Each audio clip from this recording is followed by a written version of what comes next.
Jain Housing and Constructions Limited presents Jain's Anushree, Navalur. Luxury homes from just 58 lakhs onwards. Book now. புதுச்சேரியிலும் வாங்கியிருந்து கள நிலவரத்தை நமது செய்தியாளர் பாலவெற்றிவேல் வழங்கிக் கொண்டிருக்கிறார். பாலவெற்றிவேல், நீங்க இருக்கக்கூடிய அந்த வாக்குச்சாவடியில வாக்காளர்களுக்கு பல்வேறு வசதிகள் ஏற்படுத்தப்பட்டிருக்கு. நீண்ட வரிசையில் காத்திருக்காம அவர் அமரும் வகையில நாற்காலிகளா போடப்பட்டிருந்தெல்லாம் பார்த்தோம். 100% வாக்களிப்பதன் அவசியத்தை வலியுறுத்தி தேர்தல் ஆணையம் பல்வேறு முன்னெடுப்புகளையும் கூட தொடர்ச்சியாக எடுக்கப்பட்டிருந்தது. வேற என்னென்ன வசதிகள் அங்கு ஏற்படுத்தப்பட்டிருக்கு?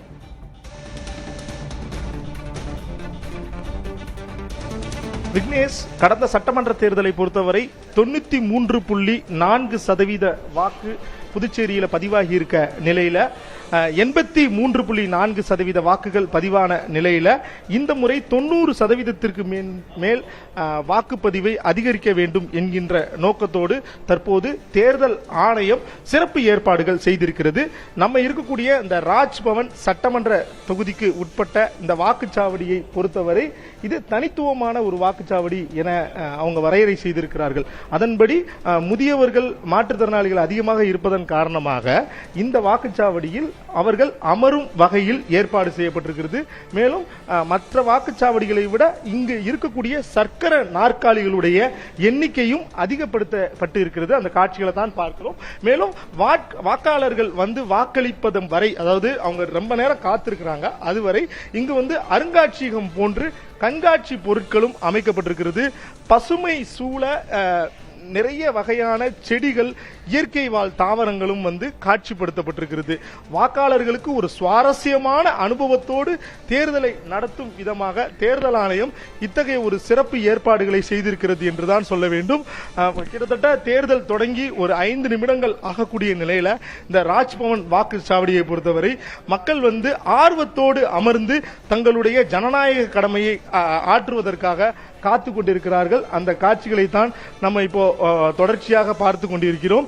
முக்கியமான பிரமுகஸ்தர்களும் இன்று வாக்களிக்க உள்ளனர். புதுச்சேரி மாநிலத்தை பொறுத்தவரை தற்போது என்ஆர் காங்கிரஸ் பாஜக அரசாங்கம் ஆட்சியில் இருக்கிறது.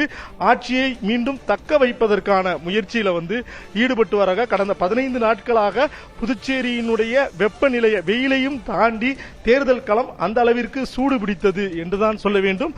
அதையும் தாண்டி தற்போது காங்கிரஸ் மற்றும் திமுக கூட்டணி, இந்தியா கூட்டணியை பொறுத்தவரை அதிக வாக்குகள் வித்தியாசத்தில் வெற்றி பெற வேண்டிய ஒரு சூழலில் ஈடுபட்டிருக்கிறாங்க. ஒளிப்பதிவாளர் ஸ்ரீதருடைய அந்த காட்சிகளை பார்க்கிறோம். இந்த வாக்குச்சாவடியை பொறுத்தவரை ரோபோ இயந்திரம் வந்து வைக்கப்பட்டிருக்கிறது. இந்த ரோபோ இயந்திரத்தை பொறுத்தவரை வாக்காளர்களை வந்து வரவேற்கும் விதமாக கையில வந்து ஒரு ரோஜா பூக்கள் வந்து வைக்கப்பட்டிருக்கிறது. வாக்களிப்பவர்கள் வாக்களித்து விட்டு இந்த ரோஜா பூக்களை வந்து எடுத்துக்கொள்ளலாம்.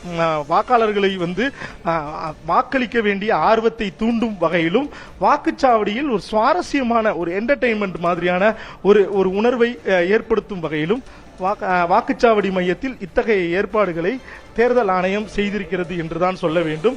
தொடர்ச்சியாக முதலமைச்சர் ரங்கசாமி, முன்னாள் முதலமைச்சர் நாராயணசாமி, வைத்திலிங்கம் மற்றும் எதிர்க்கட்சி தலைவராக இருக்கக்கூடிய சிவா உள்ளிட்டவர்களும் இன்று வாக்களிக்க உள்ளனர். மொத்தமாக 9,50,639 பேர் வாக்களிக்க தேர்வாகி இருக்கிறார்கள். விக்னேஷ், வாக்காளர்களை கவரும் வகையில் பல்வேறு புதிய முன்னெடுப்புகளை தேர்தல் ஆணையம் எடுத்திருக்கிறது. தொடர்ந்து நம்ம பேசலாம். பாலவெற்றி, நீங்க இணைப்பில் இருங்க.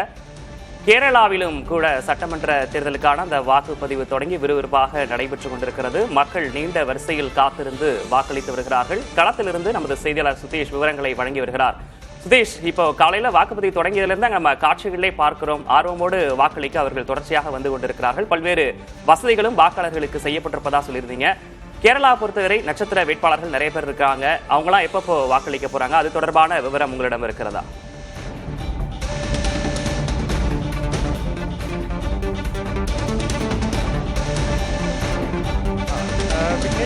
நாம் தற்போது இருக்கக்கூடிய இந்த வாக்கு மையம் என்பது பாலக்காடு மாவட்டத்தில் இருக்கிறது.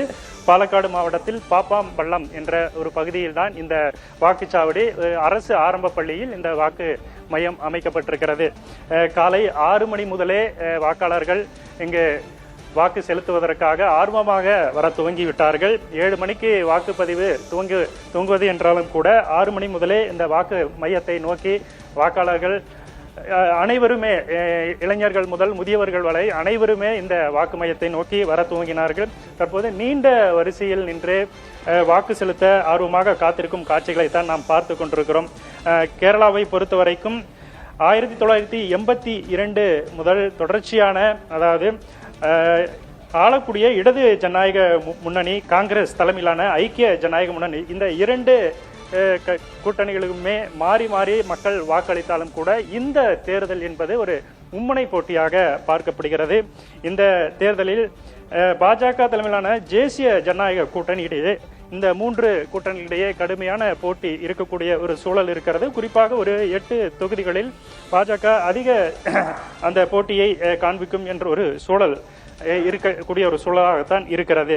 அந்த அடிப்படையில் தான் முக்கிய தலைவர்கள், காங்கிரஸ் கட்சியினுடைய ராகுல் காந்தி, பாரதிய ஜனதா கட்சியினுடைய பிரதமர் மோடி ஆகியோர் அந்த பிரச்சாரத்தில் ஈடுபட்டிருக்கக்கூடிய அந்த சூழலை பார்க்க முடிந்தது. இந்த முறை மும்மணி போட்டி என்பதால் தலைவர்கள் தீவிர பிரச்சாரத்தில் ஈடுபட்ட சூழலையும் நம்மால் பார்க்க முடிந்தது. அதன் அடிப்படையில் தான் இந்த தேர்தல் என்பது 140 தொகுதிகளிலும் விறுவிறுப்பான ஒரு தேர்தலாக இந்த தேர்தல் மாறி இருக்கக்கூடிய ஒரு சூழலை சூழலை பார்க்க முடிகிறது. அந்த அடிப்படையில் இந்த மும்முனை போட்டி என்பது தீவிரமாக இருந்து வருகிறது. ஆளக்கூடிய பினராயி விஜயன் அரசு ஆட்சியை தக்க வைப்பதற்கான அந்த ஒரு முயற்சியில் தீவிரமான பிரச்சாரத்தை இருப்பதை நம் கடந்த நாட்களில் பார்க்க முடிந்தது. அதே போல காங்கிரஸ் ஆட்சியை பிடிப்பதற்காக தனது வலுவான பிரச்சாரத்தையும் வியூகத்தையும் இங்கே இந்த தேர்தலில் பிரச்சாரத்தில் அமைத்திருந்தார்கள். அதே போல பாரதிய ஜனதா கட்சி தனது செல்வாக்கை அதிகரித்து காட்டுவதற்கான ஒரு வியூகத்தையும் பிரச்சாரத்தையும் அவர்கள் தேசிய தலைவர்கள் உள்ளிட்ட அனைத்து முக்கிய நிர்வாகிகளுடைய பிரச்சாரத்தையும் வைத்து அவர்கள் முன்னெடுப்பு நடத்தியதை நம்மால் பார்க்க முடிந்தது. அதன் அடிப்படையில் தான் இந்த தேர்தல் என்பது ஒரு விறுவிறுப்பான ஒரு தேர்தலாக மாறி இருக்கிறது. மும்முனை போட்டி என்பது களத்தில் இருக்கக்கூடிய சூழ்நிலையில் வாக்காளர்கள் அதிக ஆர்வத்துடன் வாக்கு மையங்களை நோக்கி 6 மணிக்கே அதிகாலையிலேயே இந்த வாக்கு மையங்களை நோக்கி அந்த வாக்குச்சாவடிகளில் முகாமிட்டிருக்கிறார்கள். நீண்ட வரிசையில் நின்று வாக்கு அளிக்கக்கூடிய அந்த காட்சிகளை நாம் தொடர்ந்து பார்த்து கொண்டிருக்கிறோம்.